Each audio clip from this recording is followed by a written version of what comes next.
মনোনয়নপত্র দিয়েছি, nomination file করেছি। আমরা জিতবো অবশ্যই, 100% যেটা নিশ্চিত, সেটা আর বলার মানে অপেক্ষা রাখে না। স্যার কিছুক্ষণ আগে দেখতে পেলাম বিজেপিতে তীব্রামতার একজন এমডিসি একজন ইএম যোগ দিয়েছে, কি বলবেন এই বিষয়ে?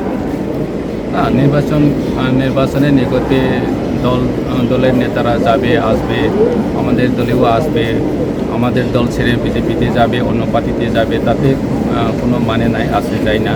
কারণ যে দলে থেকে জনগণের জন্য কাজ করতে পারে না, অন্য দলে গিয়ে কি কাজ করতে পারবে জনগণের? জনগণ বিচার করবে তাদেরকে।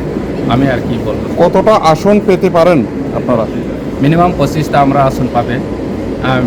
বিগত এডিসি ইলেকশনে আমরা 18টা জিতেছি, এরপরে হংস ত্রিপুরা এসেছি 19টা হয়েছে। এবার আমরা মিনিমাম 25টা আসন পাবে। আপনাদের শক্তিশালী প্রতিপক্ষ কি? প্রতিপক্ষ বলতে মানে কেউ কি আছে আপনাদের সামনে? Congress, CPM, BJP? মেন প্রতিপক্ষ তো বিজেপি। আচ্ছা, গ্রাউন্ডে যদিও কিছু নাই, তো মেন প্রতিপক্ষ বিজেপি। গত 5 বছর আপনি সিএম এর দায়িত্ব পালন করেছেন এবং পুনর্জনজমাতিয়া বিরুদ্ধে তেমন কোনো অভিযোগ আমরা দেখতে পাইনি। সেই জায়গা থেকে আগামী এই বর্তমান যে আপনি দাঁড়াচ্ছেন, সেই জায়গা থেকে গত 5 বছর ডেভেলপমেন্ট ওয়ার্ক, সেই বিষয়টা নিয়ে আগামী দিনের জন্য কী ভাবছেন? আগামী দিনের জন্য আমরা এখনও প্রিপারেশন নেইনি, তবে একটাই কথাই বলতে চাই যে বিগত 5 বছরগুলিতে আমরা অনেক কিছু শিখেছি।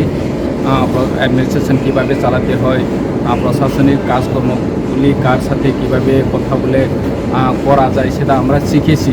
তো আগামী দিনে আমরা নজর দিব স্বাস্থ্য ক্ষেত্রে কীভাবে গ্রামীণ এলাকায় সুব্যবস্থা করা যায়, এডুকেশন শিক্ষা ক্ষেত্রে আমরা কীভাবে আরও নজর দেওয়া যায়, সেটা আমরা অবশ্যই চিন্তা করব।